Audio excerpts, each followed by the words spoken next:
Welcome to The Explainer. Today, we're uncovering the ancient, hidden architecture of a cosmic war. It's a conflict that literally reshapes the entire biblical narrative as we know it. So, let's kick things off with a pretty provocative question, one that challenges centuries of our post-Enlightenment thinking. What if the biblical story isn't just about humanity's fall? What if it's actually about a full-scale war for a hijacked universe? We're looking at exactly how the divine council works, and I promise you, it's going to blow your mind. You know, it's so easy to fall into the trap of reading these ancient texts through our rigid Western lens. We're steeped in scientific materialism and highly individualistic thinking, right? But when we do that, we completely miss the supernatural cognitive environment of the ancient authors. They didn't see a hard wall between the physical and spiritual. To them, the boundary between the visible and invisible realms was completely permeable. The Earth was contested, cosmic sacred space. Here's our roadmap for today's explainer as we step into this ancient mindset to see how this unseen council functions and how its fracture broke the cosmos. We'll hit the unseen realm, 3 cosmic rebellions, corrupt powers and earthly injustice, invading hostile territory, and finally, the cosmic courtroom. All right, part 1, the unseen realm, redefining the heavenly host. Let's lay the groundwork and meet the key players in this cosmic drama. Okay, the absolutely crucial starting point is getting our heads around the word Elohim. Us modern readers, we hear Elohim and immediately assume it's just another name for the one true God, complete with all his infinite powers. Actually, scratch that. It's more like a spatial or domain designator. Think of it less like a unique job title and more like a zip code. It's simply a term for any entity whose natural residence is the unseen spiritual realm. It's about where they live, not an ontological omni-attribute. And this breakdown brilliantly illustrates that Elohim taxonomy. It proves that the ancient Israelites were strictly monotheistic, sure, while simultaneously acknowledging a very real, heavily populated heavenly assembly governed by Yahweh. As you can see, Yahweh is at the top, uncreated, completely unique in species. But below him, living in that unseen realm, you have the created divine council, angels, and even the departed dead. They are all Elohim by location, but only Yahweh is the creator. Moving to part 2, 3 cosmic rebellions, the compounding fracture. Because, spoiler alert, this divine administrative order didn't just break down once, it happened 3 separate times. Looking at this timeline maps out the compounding disaster of the unseen realm. The fall wasn't just one bad day in a garden, it was a tripartite rebellion. Era 1, Eden. The Nahash introduces mortality. Then, in Era 2, the pre-flood watchers wildly accelerate structural depravity and violence. And finally, Era 3, at Babel. This is where Yahweh formally disinherited the 70 nations, handing their jurisdiction over to subordinate territorial Elohim, a total cosmic fracture. Which brings us to part 3, corrupt powers and earthly injustice, the real-world fallout. Because make no mistake, this is not just some ethereal, spiritual problem floating in the clouds. This unseen fracture translates directly into visible, systemic injustice right here on Earth. This quote from Psalm 82 anchors our entire narrative. Yahweh steps into the divine assembly and essentially puts these corrupt, subordinate cosmic powers on trial. He calls them out, right? How long will you judge unjustly? They were demanding illicit worship and actively crushing the vulnerable populations they were originally assigned to govern. The corruption of the divine council directly caused human suffering. It's the exact same kind of systemic corruption we still see today. So how does God push back against these fallen powers?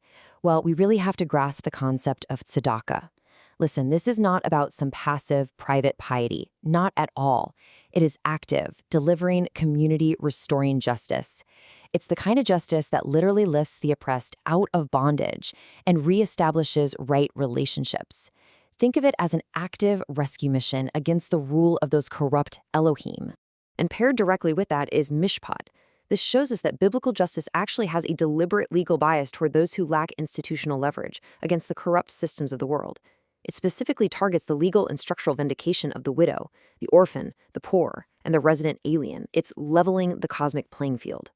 Which brings us right to the fourfold Isaianic paradigm of justice. This details exactly how Jesus executed tzedakah and Mishpat to dismantle both corrupt human authorities and their cosmic backers. Just look at these pillars: delivering the poor from economic exploitation, dismantling religious and social domination, stopping violence through nonviolent transforming initiatives, and restoring outcasts to the covenant community. This right here is the ultimate playbook for pushing back the darkness. All right, part 4. Invading hostile territory, reclaiming the cosmos. Let's actually track the earthly ministry of Jesus through this lens, because as you'll see, it was a highly calculated strategic invasion of hostile spiritual space. Jesus wasn't just wandering aimlessly around the desert teaching parables. He deliberately marched his disciples to Caesarea Philippi, right at the base of Mount Hermon. Now, in the ancient worldview, this was a massive deal. This was the literal ground zero of that second cosmic rebellion we just talked about. It was viewed as the geographic gateway to the netherworld. He literally walked right up to enemy headquarters. And right there on enemy turf, using heavy military terminology, Jesus declares an offensive assault at the defensive gates of the fallen Elohim. On this rock I will build my church, and the gates of hell shall not prevail against it. He's announcing that the cosmic reclamation has officially begun. And hey, remember, gates don't attack, right? They defend. The church is framed as the invading force against the corrupt divine council. Just brilliant. From there, Jesus strikes directly at the heart of earthly corruption by overturning the temple tables. This wasn't just a temper tantrum. It was a profound act of justice targeting the religious elite who were colluding with systemic injustice. By calling the temple a den of robbers, he was exposing how the elite exploited the vulnerable all week long and then used God's house as a cosmic safe house to hide from the consequences. He was violently disrupting the earthly systems backed by those rebel powers. And finally, part 5, the cosmic courtroom, the defeat of the powers. So the invasion happens, but how does this conflict reach its definitive legal resolution? Well, the crucifixion was the ultimate legal trap.